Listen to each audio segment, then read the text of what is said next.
Today, Kaf Zayin Adar. I'd like to go back 24 years.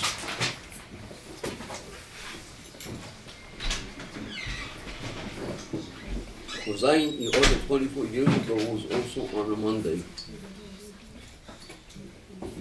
Mitzvah Shabbos, before that, when the Rebbe came into Daven Ma'ariv, into the shul and suddenly upstairs,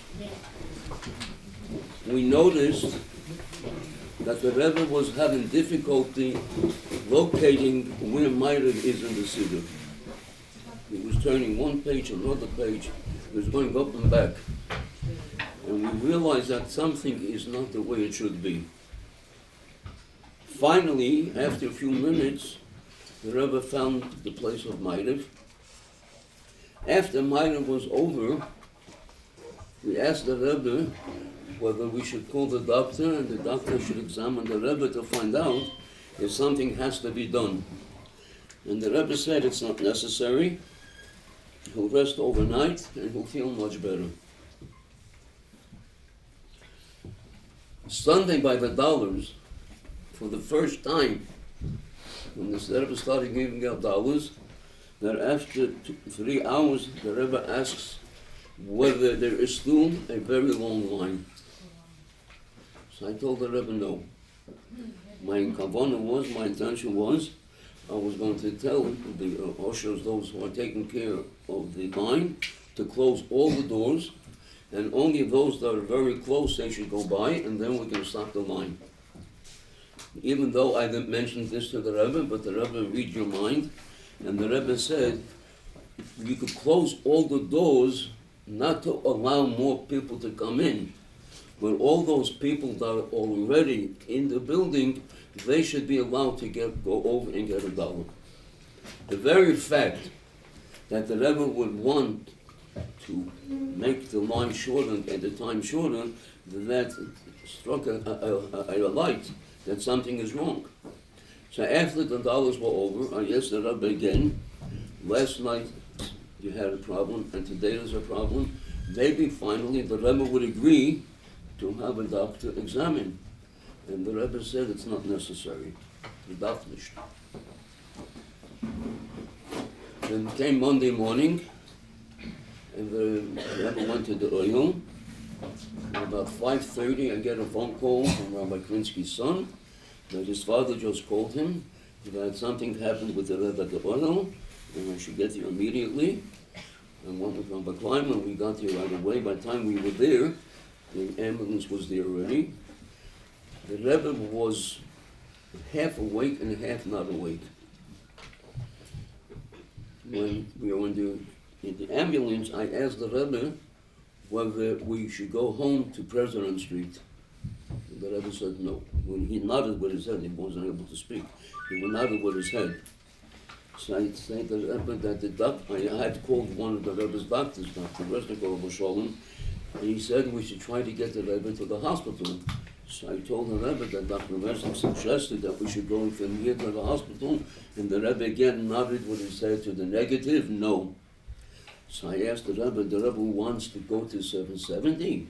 And the Rebbe said yes. So I called Dr. Resnik immediately, and I told him that he should get to 770 as soon as possible, that by the time we get there, he shall already be there, and so it happened. And when the Rebbe came to 770, and Dr. Resnik and Dr. Feldman examined the Rebbe, and they both said that the Rebbe suffered a stroke on his right side.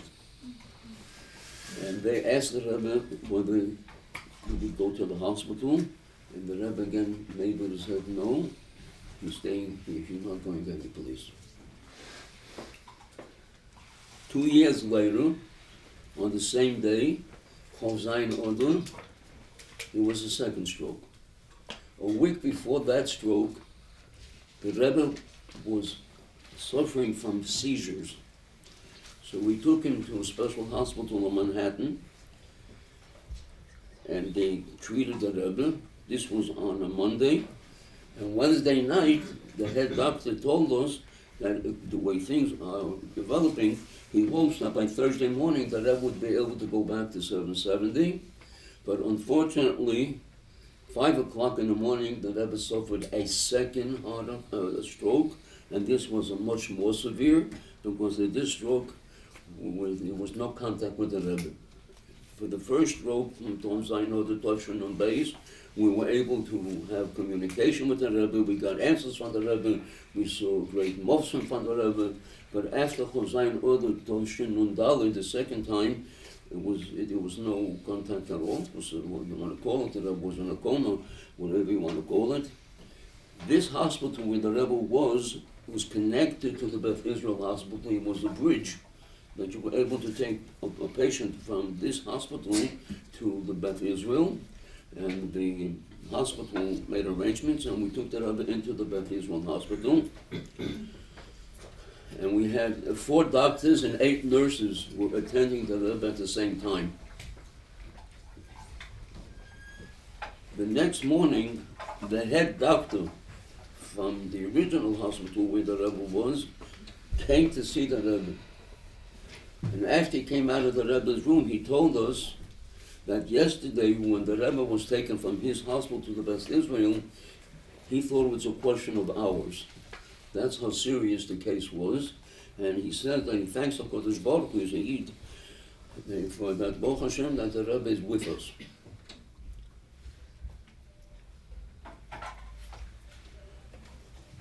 Now, the Rebbe mentioned many, many times in the course of the Sikhs a saying of the Gemara, of the Chazal, as ein toiv b'loi ra, ve'ein ra b'loi toiv. In everything that there is, the Eibishter made that it contains two sides, the positive and the negative. There cannot be everything that's only positive, and there cannot be anything that's only negative. So therefore the Rebbe says, in every negative, we have to try to find a positive aspect of it. And that was one of the main, what we want to call it, Chidushim, innovations, introductions in the Rebbe in the course of all his sikhs and Maimonim, that he always tried to find something positive in which on the surface was totally negative, but the Rebbe always found something positive. To give a very, very blunt example, if you want to call it a blunt example, the Chazal say that the generation of the time that the people who refused to go to Eretz Yisrael, the Gemara says, Ein lahem chelek ba'olam haba.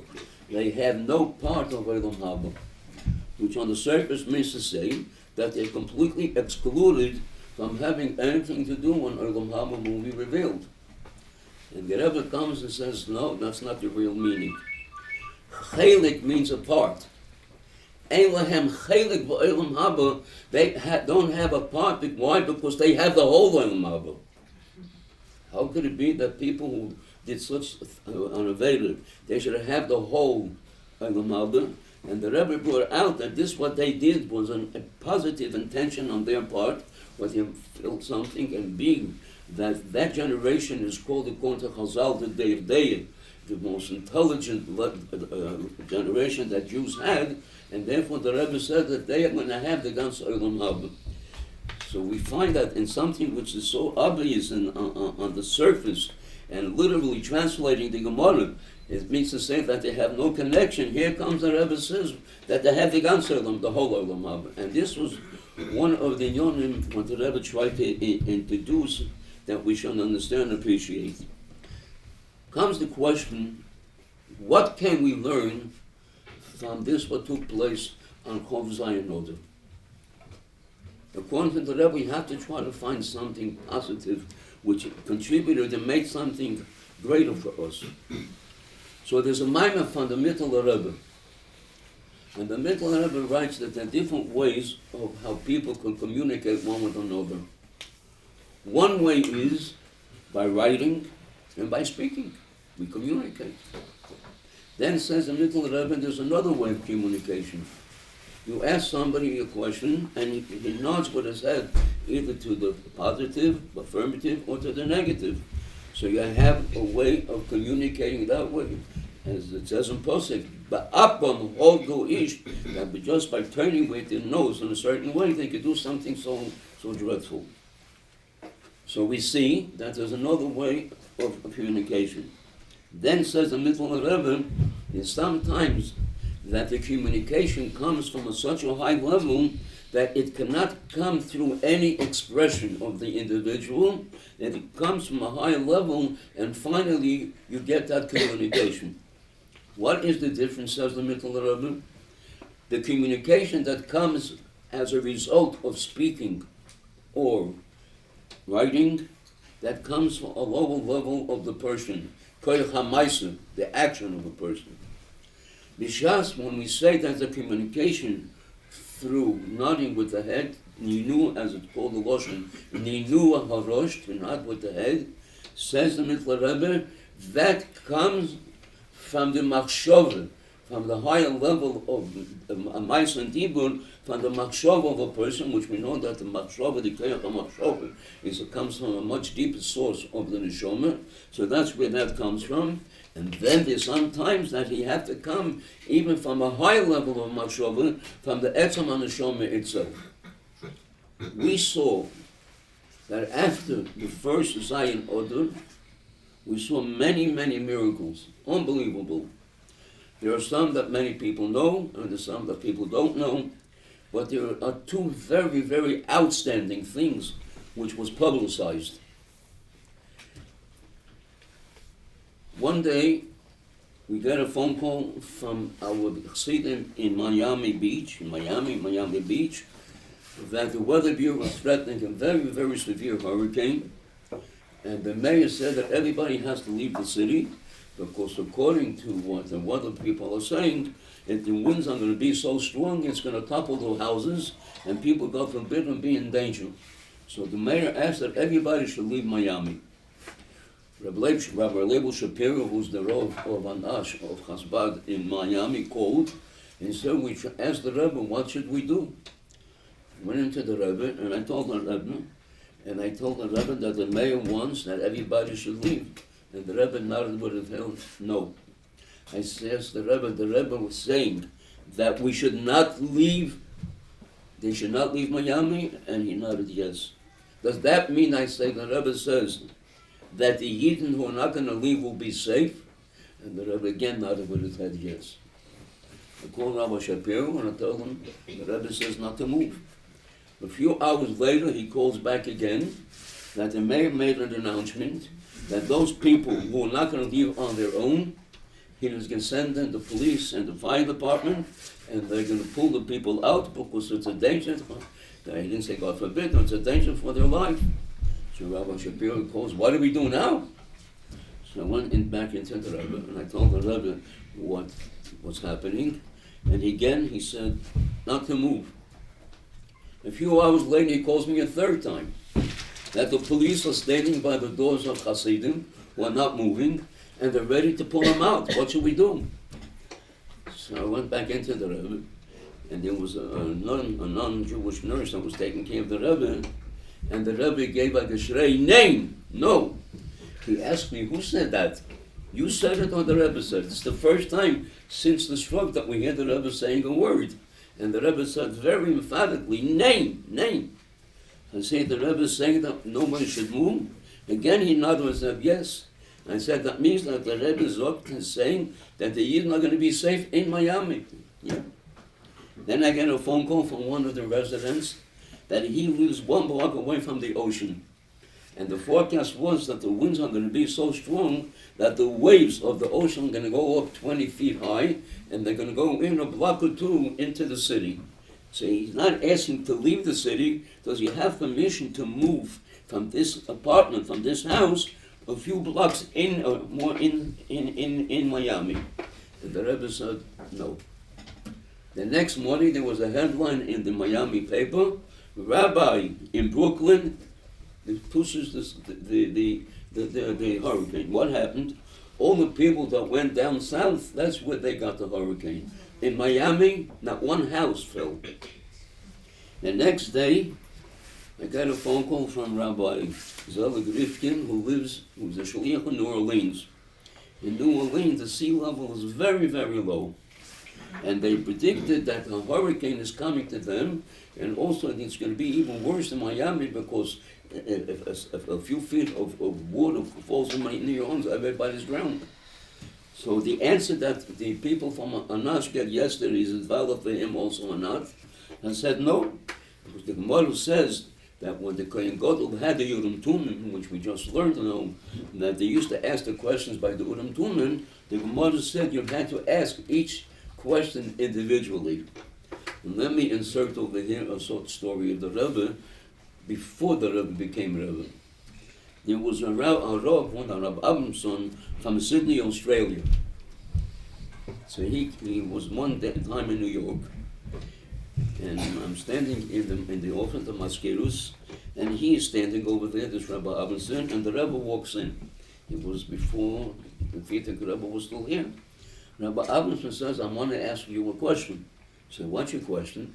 He said, about a week and a half ago, I sent in a letter to the Rebbe, to the previous Rebbe, and I'm usually accustomed to get answers, and this time I didn't get any answer. The Rebbe asks him, did you ask only one question? No, he says, I had about 4 or 5 questions. How did you present that to my father-in-law? He says, I took a piece of paper, I remember exactly the way he said it. I took a piece, he said, of course in Yiddish, I took a piece of paper and I wrote down question number 1, number 2, number 3. So the Rebbe says, Rabbi Amerson, a Yida Talmud Chochem does such a thing? How could you do such a thing? You're a learned man. He couldn't figure out what he meant. And the Rebbe says, when you ask the Urim B'Tumah, the Gemara says, you could not ask 2 questions at the same time. How do you ask the Rebbe, who has our Urim Tumim on 1 page, all the questions? Sit down, he says, write each question on a separate piece of paper and give it to me. He gave it to him, and the next morning the Rebbe said to call Rabbi Abramson, I have answers from everything. So I tell Rabbi Rifkin that we cannot rely on the answer what the Rebbe gave yesterday, we have to ask the Rebbe separately. It was about 1 o'clock in the morning, and the Rebbe was still awake. I come in, and I tell the Rebbe that yesterday there was such and such a case, and the Rebbe said not to go. Now there's a phone call from the Shaliach in New Orleans, Rabbi Rifkin, and they say that the hurricane is coming there. Before I had a chance to ask the Rebbe what to do, the Rebbe started nodding with his head, no. And yes, is the Rebbe saying that not to leave New Orleans? He made with his head, yes. And again I asked the Rebbe, does that mean that the Eden were not going to leave, the people will be safe? The Rebbe made yes. What happened? Not 1 drop of water came to New Orleans. So we're seeing that Bishas the Rebbe was in such a situation, such great things happened. Then during that period, in Russia, they were afraid that there's going to be a new revolution, that the communist group, the Communist Party, is again going to take over Russia. And in fact, the Prime Minister, I think his name was Gorbachev, I don't remember exactly what the name was then, it was printed in the newspapers that he called the American president, and he says that their tanks are standing in front of the Kremlin where I'm sitting, and they warn us that if we don't come out, they're going to do so and so. So I'm calling you that I may have to say goodbye to you. I don't know if I'll ever have a chance to speak to you again. That's how serious it was.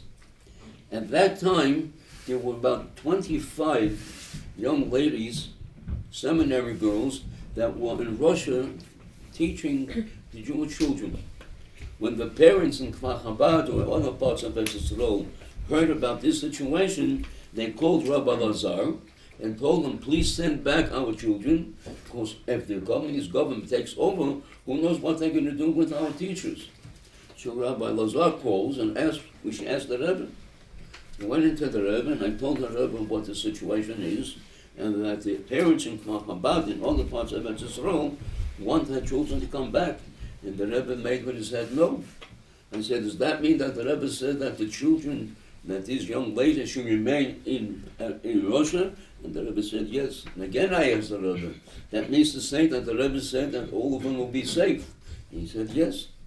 So I called back Rabbi Lazar and gave him the Rebbe's answer, and 4 days later they found out that this whole thing was just someone made a tumult, and nothing happened over there. this is only two very things that everybody heard, but there were so many other Muslims that we could see from the Rebbe at that time, if we may say, even greater than it was before the first stroke. After the second stroke, all we could do is just mention names to the Rebbe on request. We weren't able to get what we call a communication, an answer. But I could write a whole book of all the things that took place during that time, from Kaf Zayin Adar to Gimel Tammuz, such great things that happened. One day I received a phone call from one of our younger lights in Kfar Chabad that his father suddenly became very, very ill, and the doctors are very concerned about his health, and they don't know what's going to be. She asked to get a bracha. So I took his father's name and his mother's name, and I walked into the Rebbe's room, and I read to the Rebbe the request. 2 days later, he calls and he said, the doctors don't know what happened, but your father is out of danger. Something took place over there. And so every day we had other interesting things that took place. And I have to tell you that even the non-Jewish attendants, so to say, the doctors and the nurses that were taking care of the Rebbe, saw great miracles of the Rebbe. To give you one example, the head nurse in that the ICU where the Rebbe was on the 7th floor in Beth Israel was a Jewish woman. One day she tells me that there's one nurse that's taking care of the Rebbe. When she leaves the hospital 7 o'clock at night, she has to take a train to take her to New Jersey. But when she gets off the station where she has to get off, from that place to get to her house, she has to go through a very, very dangerous area. We're all outlets over there. So her husband has to come with the car to pick her up because she's afraid to walk alone in that area. She asked the head nurse, maybe she could get a picture of the Rebbe, and she feels that by having a picture of the Rebbe, she'll have the best protection. So I called Rabbi Leibel Groner. I said, can I give a non-Jewish person a picture of the Rebbe? Because I don't know where they're going to hang it. He said, it's not your business. If they want a picture of the Rebbe, give them a picture of the Rebbe. The next day, I gave the head nurse a picture of the Rebbe, and she gives it to this nurse, and she comes back 2 days later, that the nurse told her that I told my husband, you don't have to come to pick me up. I'm walking with the Rebbe's picture, and I'm going to be safe. And so it happened. 2 or 3 months later, the head nurse comes again. This woman can't find the Rebbe's picture, and she's again afraid to walk. So you have to get me another picture. Then when the nurses and the doctors found out that you could have a picture of the Rebbe, so the head nurse told me that they all want to have a picture from the Rebbe. So I went and I bought from one of the stores over here 25 pictures, different type of pictures. I brought into the hospital, I put them out on the table, and I said whoever wants to have a picture from the Rebbe, and within 5 minutes all the pictures were taken. They wanted to have a picture of the Rebbe, how much they believed in the Rebbe. What is all this being said about? That we have to know that that we don't see the Rebbe in the physical sense, does Chas v'Sholem mean that Chas v'Sholem, that there's no connection and the Rebbe doesn't see us and the Rebbe is not taking care of us. You may have heard the story, but I'm going to repeat it anyway in context of what we are speaking over here. This story we heard from a young man who was involved in this Maaseh. And the previous Rebbe said that based on what the Baal Shem Tov says, that from everything that a person sees and hears, is a siman, is a sign from above, that this is teaching him how to improve his service, his Avodas Hashem. So therefore the Rebbe said that when you hear a story from the Rebbe, don't say I already heard it, because if by Hashgocha Protis, by divine providence, HaKadosh Baruch Hu made that you should hear this story now again, that is a siman, that is something in your present situation, what you are now, that you have to take a lesson from that story in order to help yourself and to improve yourself. And therefore the Friedrich Rebbe said that a Maaseh, a story of a Rebbe, you could say over many times. This Meiser, the young man told us, this goes back about 2.5, 3 years ago, that he was tending a chassan in Olin Taylor, and there were hundreds of people, and he noticed that most of the time when they're dancing, there was an elderly gentleman sitting by a side of the table, and all he was doing clapping, patching with the hand, but he didn't participate in the dancing. He doesn't know why, he told us, but something came to him. I have to ask this gentleman, who is he? What is his connection to this chassanet? He approached the Yid, he gave him Shalom Aleichem, and he asks him, may I know what is your connection? Yeah, I'm the Zayda of the chassan. He said, you're the Zayda of the chassan? When the chassan comes in, the first ones to dance with the chassan is the family. How come you're sitting over here, and even later you're not dancing? He said, let me tell you. He says, a week before the wedding, the chassan comes to me and says, Zayda, we're sure that you want to give us a present. I said, what's for a shayla? Can we suggest to you what the present should be? So I told my grandson, I don't sign a blank check. You tell me what you want. I'll see if I'm interested, I'm able, I'll do it. And he tells the Shingaman that my grandson told, the chassan told me, we want to honor you with a bracha under the chuppah. Being that you were born about 70 odd years ago in Russia, and at that time it was very dangerous to make a bris, we would like that the next few days before the chuppah, you should have a bris in order that when we give you the bracha under the chuppah, it should be after the bris. So he tells this younger man, such a request I cannot refuse, and I just had the bris 2 days ago, and physically I'm not in a condition to get up to dance, so that's why I'm sitting here. And again, the younger man said he doesn't know why. He put his hand in his pocket and he took out $1. And he tells this gentleman, if a person in your age is ready to have a bris, you have to get a present. And he gave him $1 and said, this is $1 from the Rebbe. So this Yid, he felt that the Yid is going to be so happy, he started to cry. He asked him, what's Rebbetzin? Why are you crying? He says, I'll tell you. 23 years ago, I was standing in line to get $1 from the Rebbe. And when he came my next, the Rebbe took $1 and tried to held it out. But before I was able to take the $1, the Rebbe pulled it back. And the Rebbe asks me, did you already have a bris? I told him no. So the Rebbe says that soon after you're going to have a bris, you'll get $1 from me. So this grandfather tells this young man, why from all the hundreds of people that are here to participate in this wedding, only you came over to me?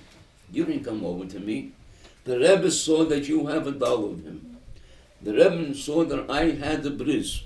And the Rebbe had told me that soon after the bris, I'm going to get $1. So the Rebbe has to fulfill his words. So here he saw that he has a shaliach who can do what the Rebbe promised me to get $1. So that's why you're the one that came over to speak to me. And you're the one that, what would you think, give me $1? He said, Stock, I didn't think, it came to my mind.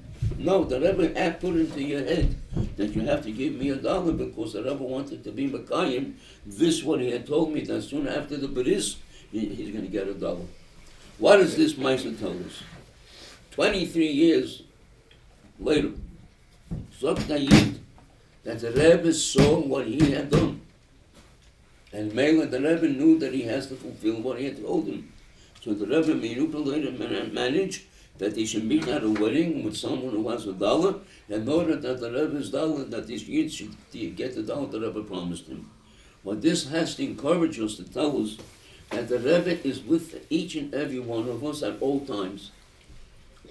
We say in the 12 Sukkim, although that originally it said that the 12 Sukkim are for young children, but there were Elter Chassidim, there's still Elter Chassidim, that being that we consider ourselves a child of the Rebbe, so every day, they tell me, after davening, they say all the 12 Sukkim and Mona Chazal, because we're a child of the Rebbe, so we say the Sukkim.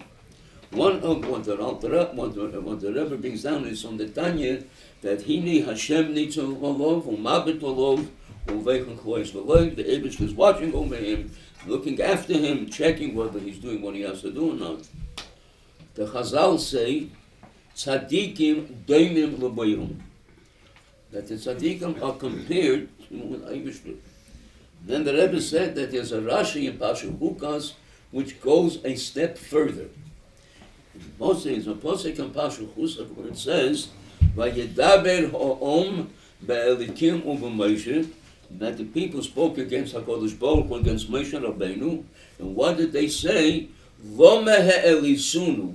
Why did you take us out of Mitzrayim when we're going through so much difficulty while we're in the Midbar? What does Rashi say in the name of Chazal on the words "Vayedaber ha'im ha'om be'elikim u'v'Moshe"? Be'elikim u'v'Moshe zot Rashi hishvu eved l'koinen. They compared the servant to his master, which means they say that Moshe and the Eibishter, you can compare them. When it comes to the word helisunu, the Rashi says shneihem shovim. So the Rebbe asks a very obvious question. The Meforshim asks, you already said that hishvu eved l'koinen, that you compared the Eved, the servant, to his master. What is Rashi, the name of Chazal, adding on the word helisunu, shneihem shovim? Says the Rebbe, when you compare two things, they're two separate things, but you have to try to find similarities to see whether they're equal, they're the same or not. When you say Shneihem Shovim, you're making that one, that is one thing, it's not two separate things. So says the Rebbe, what does Rashi teach a 5-year-old child? You want to know who Moshe Rabbeinu is? Shneihem Shovim. He and the Eibush are one. And about that we know that the Rashbi says that in every generation there is a nitzutz, a yid that has a spark of Moshe Rabbeinu's neshama, and that's why he is called the Moshe Rabbeinu of that generation. So that means to say that the tzaddik hador is hishul HaKadosh Baruch Hu. So b'shas we say Hine Hashem nitzum olov, that the Eibush is standing over everybody, u'mamet olav, and watching over him, and he's checking and evaluating how his conduct is. We have to know, according to this Chazal, Behine HaRebbe Nitzav Olov. Alongside with HaKadosh Baruch Hu, is the Rebbe is standing over each and every one of us. And the Rebbe is standing over us to help each and every one of us. There was one day, a certain subject came up, when I was by the Rebbe, and then the Rebbe tells me, for those who understand Yiddish, I'll say it first in Yiddish, the words of the Rebbe. Heint is anders. Amol hat mir gewahrt, bis man gebeten, heint wart mir nicht. Heint gießt mir nur Meile on a Breg. Wir beten nur ein Sach, stell unter a Tellerung, an das, was mir gießt, soll nicht gehen. The Rebbe said that today is different than in the previous generations. In the previous generations, the Rabbeim used to wait till you turn to them and ask them for a request. Today, says the Rebbe, is different. We don't wait till you request. We stand, and the Rebbe said like this, we stand and we pour without any limitations. We're only asking one request. Give us a vessel, a plate, in which this that we are pouring should be received, in order that this should not go to waste on the floor. So what is the Rebbe saying? The Rebbe is saying that he's standing and being mamshich Allah shofis, all the brachas, everything that a yid needs. He's not asking for us to turn to him. Terim yikrov ani en, as it says. Before you turn to him already, he's giving us all the brachas. So if that was before Gimel Tammuz, when according to the Zohar, before Gimel Tammuz, to a certain extent, that tzaddik has a limitation because he has the physical body, which has a physical object, and to a certain extent that may put a certain limitation on the neshama, which we by the Rebbe saw was not so, which if you have the time I'll tell you a few stories about that, which we actually saw, which the Rebbe himself said. But now that the Rebbe brings down in Igeres HaKodesh now, that Rashbi says that after a tzaddik passes, and therefore his neshama separates itself from the body, say even if we thought that while the body was there was a limitation, now that the neshama separated it from the body, there's no limitation on the neshamas of the Rashbi. The Alter Rebbe brings it down in Igeres HaKodesh. That means to say that we have to understand that the Rebbe is with each and every one of us, wherever we may not be. One Mitzvah Shabbos, I received a phone call from one of our younger life living in another country. And he says that yesterday, just a few minutes before the time of lighting the candles, his wife fainted. And the family could not revive her. They called the paramedics. They could not revive her either. And they had to take her to the hospital. And finally, after a lot of effort, they were able to revive her. I just came back from the hospital with Joy Shabbos, and the doctors told me that her situation is still very critical. So please, here's her name and her mother's name. Give it over to the Rebbe and ask the Rebbe for a bracha. When it was given over to the Rebbe said, call him and tell him two things. Number one, Askir al Hatziyon. I'll mention him at the oil. And then the Rebbe says, tell him as follows. Friday night, between 5 and 5:30, her situation was so critical that the doctors gave up on her. You think that what stabilized her situation, the medical treatment? Nay, no. Because I thought about her. And as a result of that, her situation stabilized.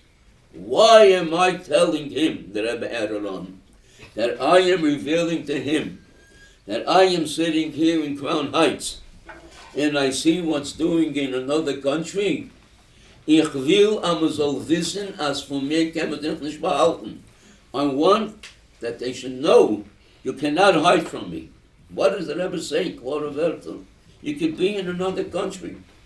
If you knew what you're doing, says the Rebbe, you're not going to hide from him. When we gave over this, I asked this, what is the Rebbe saying? He says, yes, 5:15 Friday night, the phone rang, and here's what he told me. I woke up my 3-year-old grandson that he should pick up the receiver, and the doctor said that the situation became very, very critical, and we don't know if after half an hour you will be with whom to say goodbye. So if you want to come and say goodbye, you must come within the half hour. We all rushed to the hospital. It was about 20-25 minutes from the house. When we came to the hospital, so the nurses told us that things have stabilized. What is the Rebbe telling us? For me, you can't hide. And if this was, even when the neshama was together with the physical body, which according to the Zohar puts a certain amount of limitation on the neshama, but even then, the Rebbe said there's no such thing as a limitation. I see everything going on, and there are many other stories that I was the shliach of the Rebbe, so to say, to give over the instructions what the shliach has to do, and as a result of that, when the Rebbe is sitting in Crown Heights, and things are taking place somewhere in a small town in Europe, where the Rebbe saved a whole family over there, because he told the shliach that he has to be there and take care of it. What is all this? All this is to give us more koyach and more chizuk. That we have to know that the Rebbe is with each and every one of us, wherever we are. And as the Rebbe said, I'm standing and I am pouring all the hashpos what everyone has to have. But then, I need a keli, I need a vessel. What is that vessel that we can receive the Rebbe's brachos and the Rebbe's hashpos?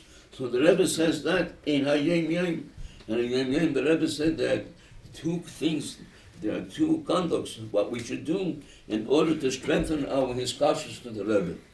One is to learn the Rebbe's Torah, quantitatively,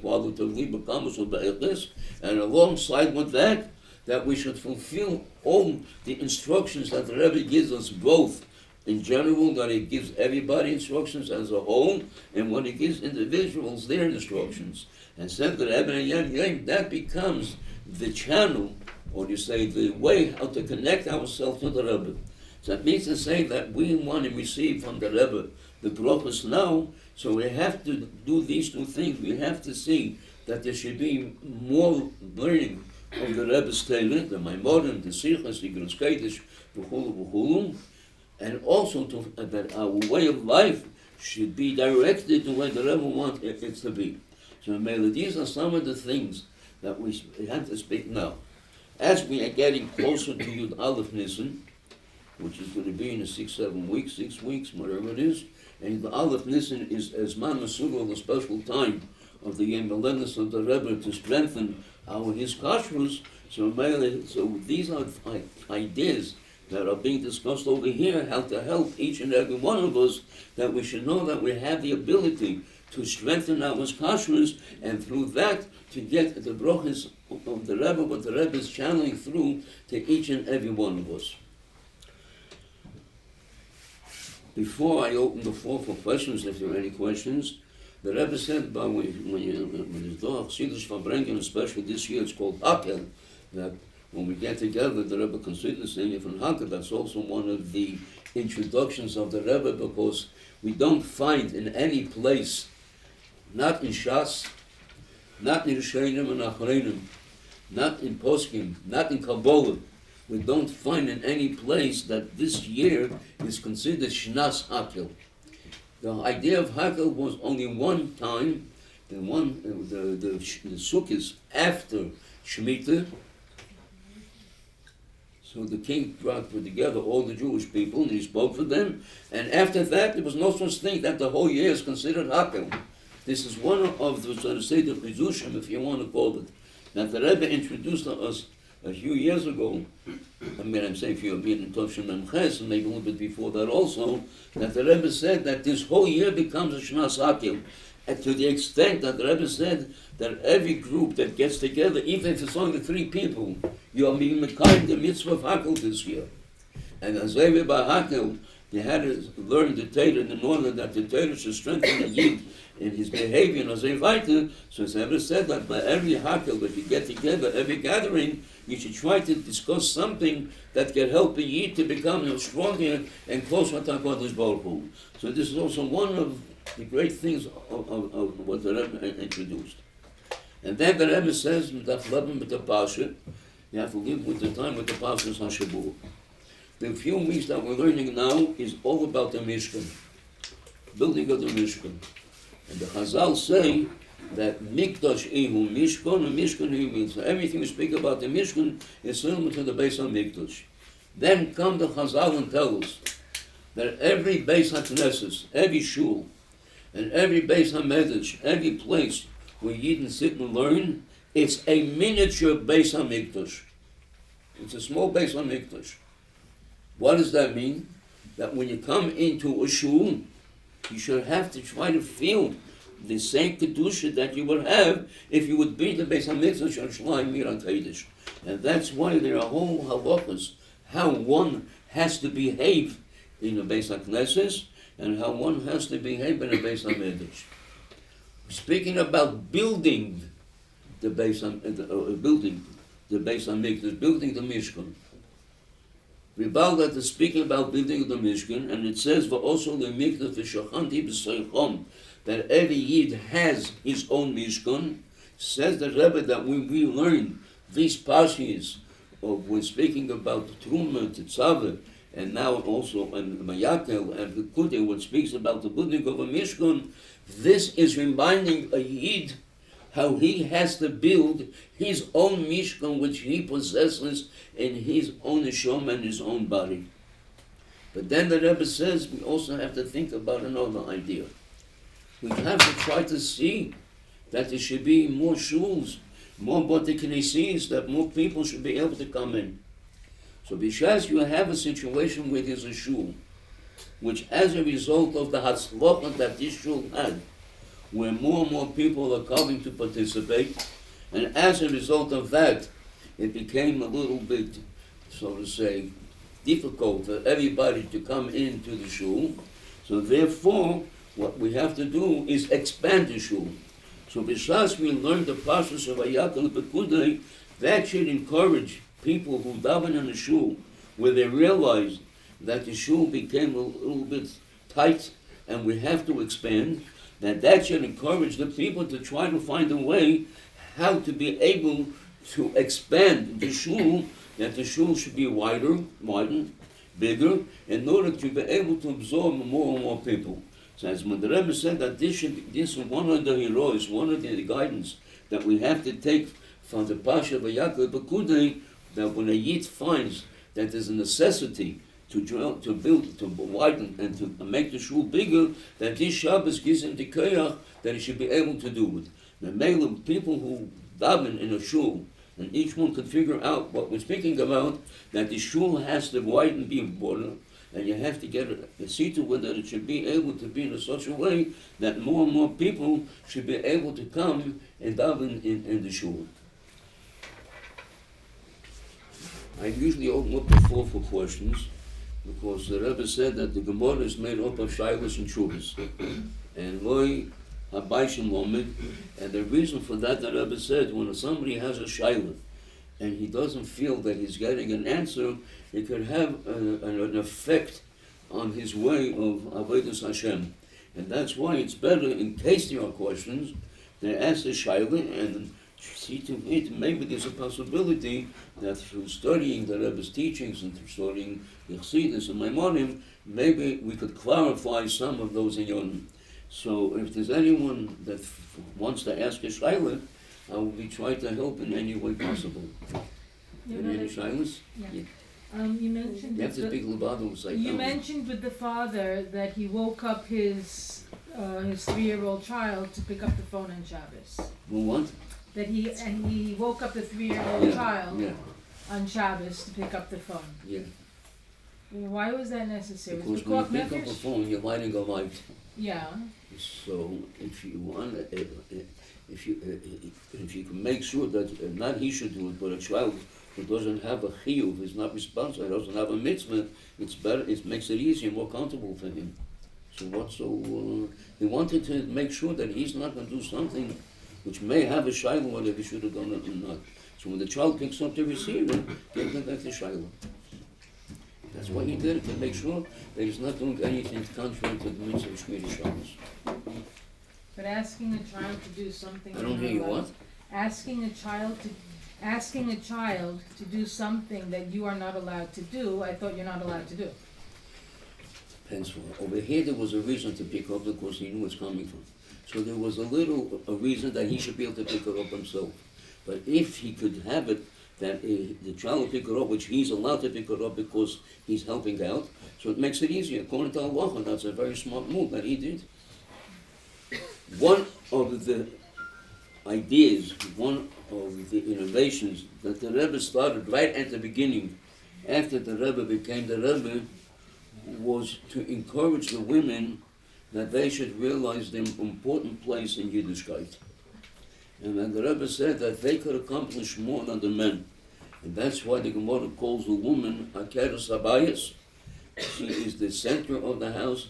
She is the base of the house, the foundation of the house. And she's the one who could control and make sure that the house should be according to Allah. Let me give you one or two incidents, or sipurim. With this, what the Rebbe says, that the woman could do more than the men. There's one Meiser which we heard from a Chassid who lived in Latvia in the time of the Friedricher Rebbe. The city where he lived, there was a middle-aged couple who the woman, she was a Chassidah of the previous Rebbe, and the husband was a non-Chassid, and put it in quotations, a non-Chassid. Didn't believe in anything of Chassidus, not in the Rebbe or anything like that. The Yid who told us the story was involved with this family in other things, but he heard the story from the family, from the husband and the wife. One day, the husband came home from his office, and the wife saw that he is very troubled. She asked him, "Can I know what the problem is?" He said, "Yes." He says, "I received an order from the Russian government to take under a certain project. The non-Jews who are envy wrote to the government that I am not fulfilling the commitment and the agreements of that I have signed. So I've been summoned to Petersburg, who was then the capital of Russia, on a case that the government, the prosecutor, has a claim against me. And I spoke to my lawyer, and the lawyer said that's a very serious situation, because he's starting up with the Russian government." So the wife says, "I don't understand. Why don't you go to," that was the previous Rebbe, "why don't you go to the Rebbe in Varsha, where the Rebbe lived in, and consult with him what to do?" So the husband tells the wife Now, how does a Rebbe know about legal matters? He only knows about Torah. And the wife tells him, if he's a Rebbe, he has to know everything. And she pleaded with him till he agreed. When he came back from the Rebbe, he started screaming at his wife, "You made a fool out of me." She says, "What happened?" She says, "I came to the Rebbe, and I told the Rebbe everything that was happening, and I asked the Rebbe for an advice. And the Rebbe said that in Vilna there's a dentist, and I want you to go visit that dentist, and the Eibusher will help you, the Hashem will help you." And he tells his wife, "I have no toothache. I have no reason to go to a dentist. I'll come, I'll look like a fool." And this Lubavitcher Rebbe who heard it from the family, she said she took it very calmly, and she tells her husband that you're going to Vilna, if the Rebbe said so, there's no two ways about it. Shame, what could he do? So he went to Vilna. When he came back, he tells his wife that I had the appointment by the dentist, and of course he asked me right away what tooth I have, and I told him, he asked me, "Why are you here if you have no toothache?" I said, "I had a legal problem, and I went to the Lubavitcher Rebbe in Poland and Warsaw, and he sent me to you." "Oh, the Rebbe sent you to me? Go back to your hotel and come to my office tomorrow 4 o'clock. He comes back 4 o'clock, he puts him into a room, and he tells him, "Wait here till I call you." While he's sitting in that room, he said, he heard another patient coming in, and he hears the doctor telling that patient his problem. He said, "What kind of doctor? I thought I told it to him in confidence." But what can he do? A short while later, the doctor opens the door and calls him out. He says, "I want to introduce you to somebody. You see this gentleman standing over here? He's a judge. And I told him your problem. So he wants to discuss it with you privately.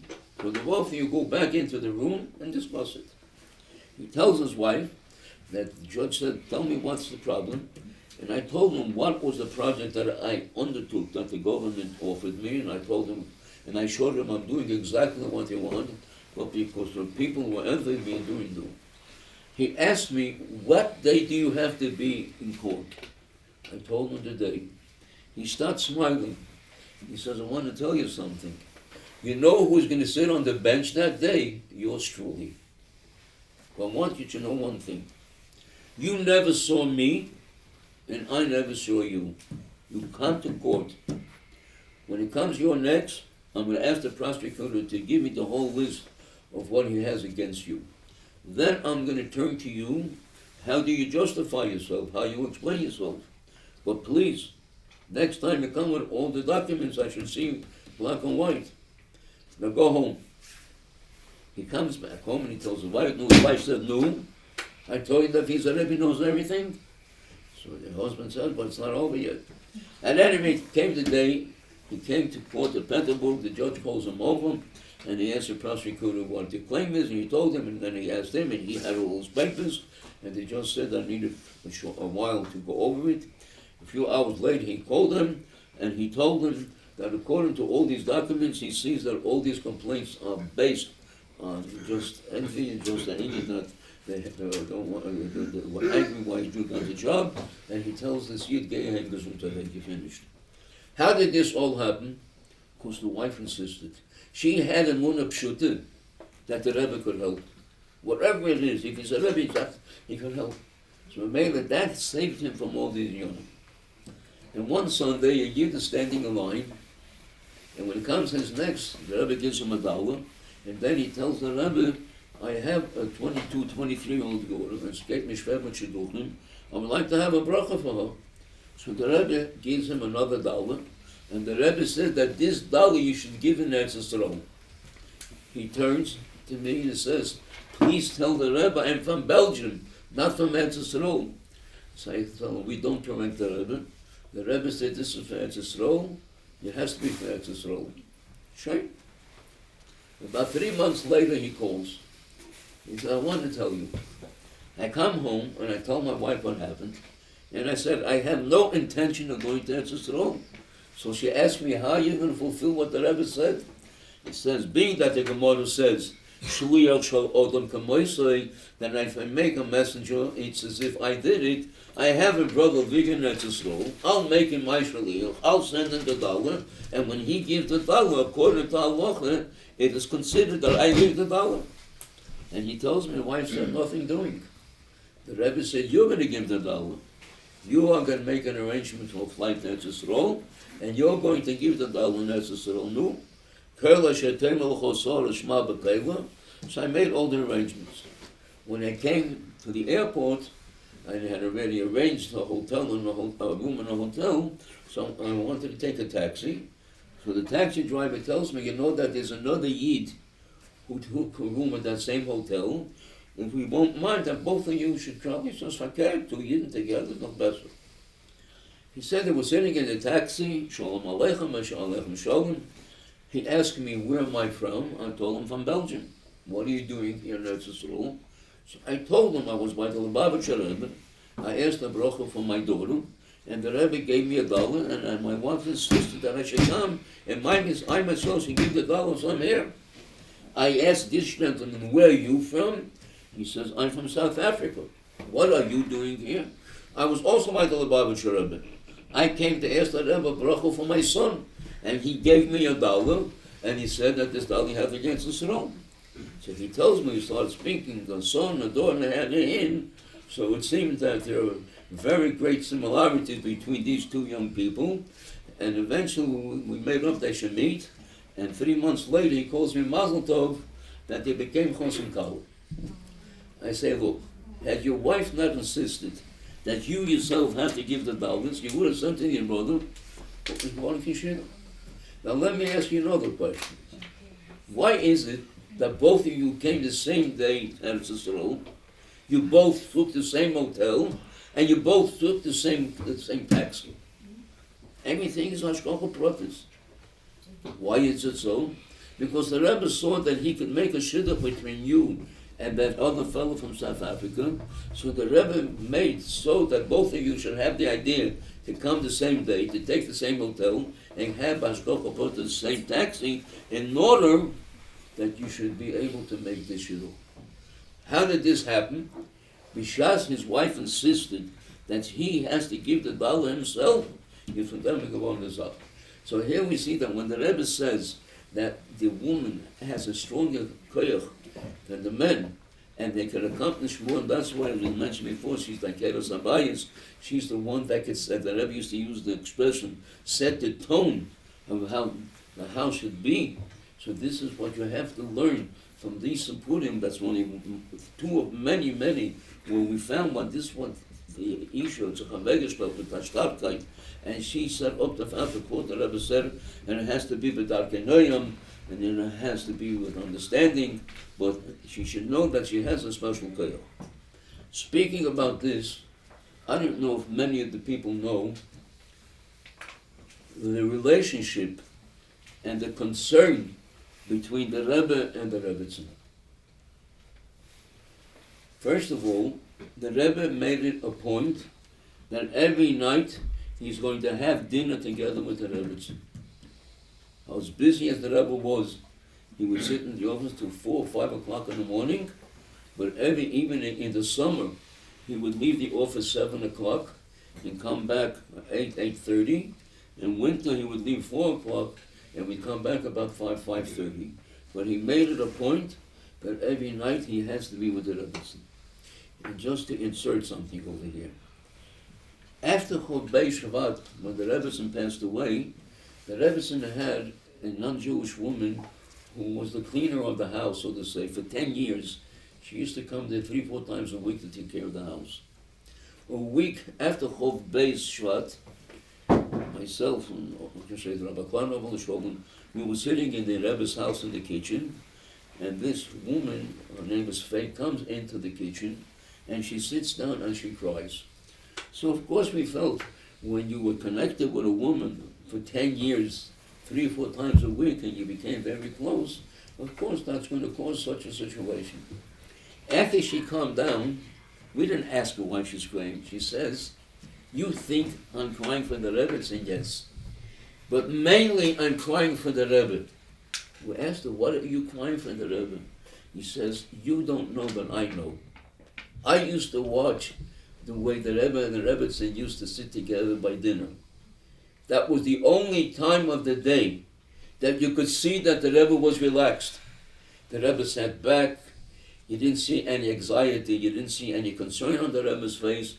He was relaxed and constant. You know why I'm crying? Who is going to give the Rebbe that relaxation? That's what's bothering me. That's what I'm concerned. Who is going to help the Rebbe? They should have at least 1 hour, an hour and a half a day to relax from the whole world that he's concerned about. So the Rebbe made a point, he should be with Rabbi night. If the Rebbe told us, the Rebbetzin, then he's going to be home 7 o'clock, and he was in the middle of something which he had to attend to, and he saw it's going to take him 15, 20 minutes later, the office had to call the Rebbetzin to tell her, don't worry why the Rebbe is late, that chas v'sholem something happened. No, everything is okay. He has to finish something. When the Rebbe had the heart attack in Tofshin,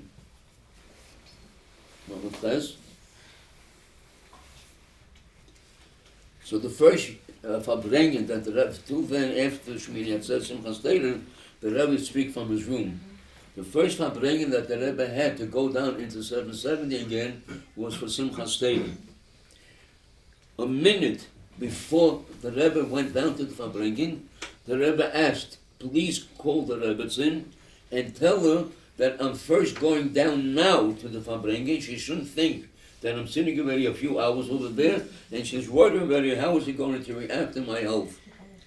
When the Rebbe came back from the Verbringen, again he said, call the Rebbetzin and tell him that the Verbringen is over, and the doctors who were watching me said that everything is okay. So the Rebbe was so concerned to spare the Rebbetzin even a few minutes of worry that she shouldn't have to worry. When the Rebbe would have Yechidus and come home 5, 6, 7 o'clock in the morning, the Rebbetzin waited up for him a whole night. We once asked the Rebbetzin, if you call 1 o'clock in the morning and we'll tell you that the Yechidus is going to go till 5, 6 o'clock, you could rest a few hours. She said, what would have happened if we come earlier? Why? She said the Rebbe would never take a cup of tea or a piece of cake for himself. If he wasn't served, so it had nothing to do with him.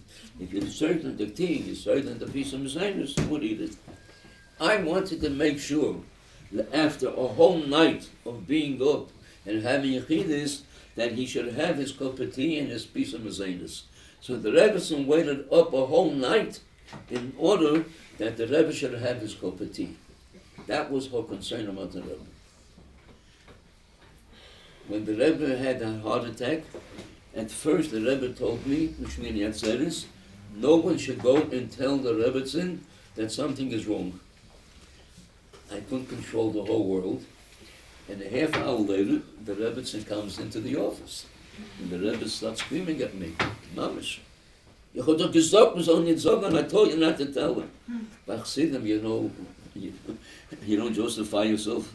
And so I didn't say anything. I just let it go. One of the people that were close to the Rebbetzin ran and told the Rebbetzin right away. Immediately, she started working with the doctor to see what she could do for the Rebbe and him. The Rebbe had not made Kiddush that Shmini Atzeres, because he always made Kiddush after Hakofis. When finally the Rebbe agreed, first that the Rebbe didn't want to have any doctors. So I called down the Rebbe's sister-in-law, the Rebbetzin Hana Gerari, and I asked her to come in, and she should plead with the Rebbe that he should allow a doctor to come in, and so it happened. And when the doctors took care, they came into the Rebbe, they told the Rebbe he must go to the hospital immediately, and he refused to go to the hospital. And then the Rebbe tells me, I didn't make Kiddush yet. So go into the sukkah and prepare the sukkah, I should be able to make Kiddush and wash and eat something. And the doctors tell the Rebbe, this is asakona. You can't walk out of the room, it's dangerous. And the Rebbe turns to me and says, you hear what I'm telling you? You go into the sukkah and prepare the sukkah for me. And when the Rebbe came into the sukkah and the Rebbetzin came along, then before he was able to stand and make Kiddush, the Rebbe cringed with his face that he thought Chas v'Sholom something is happening. He was doing with his hand on his head, and the doctor was telling the Rebbetzin, "No, we told you don't let him come in."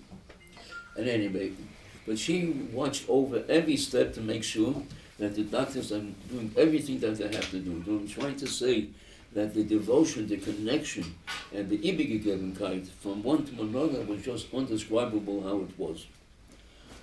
So again, going back, how by the Rebbe given the union of the woman could accomplish much more than the man, and therefore the Rebbe spoke many times how much they could make that the house should be based more on Yiddishkeit, more on Chassidishkeit, the education of the children should be the way it has to be.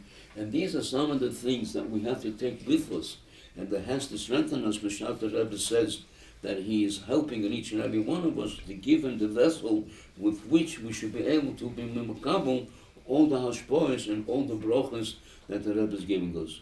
So the Rebbe shall hope that we should not have to speak about this. There was designed to his galus from the Rebbe. We should see the Rebbe take it from Yad Mamish, and the Rebbe should take out our galus and bring us to Eretz Yisrael and Mashiach and all the good things that we have to have. Amen. Is there anything else that someone wants to mention before we go? Yes? You said that the Rebbe is always with us. With us, yes. Yes. Would it be true to say? I don't hear you, what? Would it be true to say that if I talk to the Rebbe? That what? If I talk to the Rebbe, Yeah? it would listen and answer. I didn't follow. When I talk to the Rebbe, Yeah. would it be sure that he would listen Yeah. to me? I'll tell you a short story. One of the shluchim called me one day that he's having a very serious problem in his city with the Reform and Conservative rabbi. They want to get involved in the school and introduce their ideas. And of course, he won't allow it. So he asked me I should go to the oil and ask the Rebbe for brach. And then he says that if the Rebbe was here, I will be able to communicate. I would ask him what to do, and the Rebbe would guide me. The next morning, before I had a chance to go to the oil, he calls me, "You don't have to go to the oil, I have my answer." I said, "What are you talking about?" He said, "When I came to the office, I went over to my fax machine, and among the papers, I see a page that has something from the Igor Kodesh. I didn't write to do Kodesh. Someone sent me one page that the Rebbe writes to a family that lives in the city where the Shaliach is, that family's great-grandfather was a chassid of the Alter Rebbe. And therefore the Rebbe writes that surely you want to keep up the tradition, and is invited. And then on that same page, in the second side, had a letter from the Rebbe to a Shaliach. What does it say? He read to me the letter. This is what you write to me, that you established a school, and now the Reform and Conservative rabbis came, and they want to become part of the administration. You asking me what to do, and the Rebbe gives him a whole list of answers how to explain to them that he cannot involve them into school. He said, "Look, yesterday I said that if the Rebbe was here, he would answer me. The Rebbe heard what I said, and he told me, explained me what happened, that this morning, and I had to have a meeting with these people, I already got an answer, a guidance from the Rebbe what to do." What does that show us? That when you speak to the Rebbe hears, and the Rebbe says. Let me tell you what the Ari HaKodesh says about going to the oil. The Ari HaKodesh says that when a Yid comes to the oil of a tzaddik, for those who understand Lashon Kodesh, Harizal writes, "HaTzaddik nase chai mamish, and shemeya called over." The tzaddik becomes alive, because the physical body of the tzaddik never disintegrates. As long as there's a famous story with the Rebbe Rashab, I'm sure you may have heard the story, that in 1939, the Russian government wanted to destroy all the graves and on that part of the cemetery, and they wanted to build big apartment houses. When the Chassidim found out about it, they wrote to the Frierdiker Rebbe in Poland. The Rebbe said that 10 Chassidim should fast a day or two, and at night they should open up the cave of the Rebbe Rashab and schwemse him to another part where they'll be sure that they're not going to touch that. In Tov Shin Chov Gimel in 1963, so that was the first charter that came from Etzisrael. So 2 Yidden that were of the minyan that transferred the Rebbe Rashab came to see the Rebbe. They came to with the Rebbe, and they told us that when we opened up the cave of the Rebbe Rashab, the body was a complete body, nothing was touched. It seemed that he's only sleeping. So therefore says that Israel that the goof, the body of the tzaddik, remains completely entire, and then there's a part of the neshama that's constantly floating over the body, and when someone comes to the tzaddik, so that level of the neshama connects itself to the physical body, and that Israel uses the Hebrew word "V'naseh chai mamish," that the tzaddik becomes a live thing. So what we see over here is that's when you go to the oil, the Rebbe sees and hears everything, and we have many stories about that. But according to what we said before, the being that there's no limitation of the tzaddik because of the physical body, so wherever he is, he hears us and he sees us. And we could go on and tell you many other stories of facts that wherever the Yid was and he spoke to the Rebbe, a Yid in Tel Aviv, a Shaila, even if he's a Shemesh Shabbos, had a big picture of the Rebbe in his store in Tel Aviv. One of the Chassidim came in to put on film with him, of course, and he asked him, where do you get a picture of the Rebbe over here? He says that a year or two ago, one of his daughters became very seriously ill, and the doctors were very concerned. I didn't know what to do. Lubavitcher Rebbe happened to come into my office, and I told him the situation. He says, I have an advice for you. Here's a picture of the Rebbe, and speak to the Rebbe. He took the picture home, he put it, he says, in his living room, and he went over to the Rebbe, and he tells the Rebbe, please give my daughter a bracha, she should be well. He went the next day to the hospital, the doctor says that it's stabilizing. He went back to the Rebbe, and the picture, he said, that's not enough stabilizing. I need that she should come completely well. And a week later, she came out of the hospital.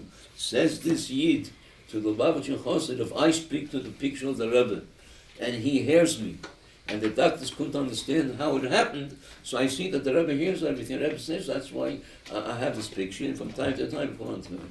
So all this is just to attest to the fact that the Rebbe sees everything, and the Rebbe hears everything. Whatever one may not be, he is connected to the Rebbe. But as the Rebbe said, in order to strengthen that connection, you have to make sure that the channel stays open, and that Chas v'Sholom, the rope, doesn't separate. And mainly this is what we have to do, which the Rebbe teaches us how his conscience has to be. But all of these things only prove to us that this, what the Chassidim said all the years, that the Rebbe is with us and the Rebbe is watching over us, the Rebbe hears everything, we can actually see it fact by fact, day by day we see it in different cases. So the Rebbe should help us that we should not only have to speak about it, we should see the Rebbe in a guf gashmi, the Lamata Masoret Tvochen, and we go. Amen.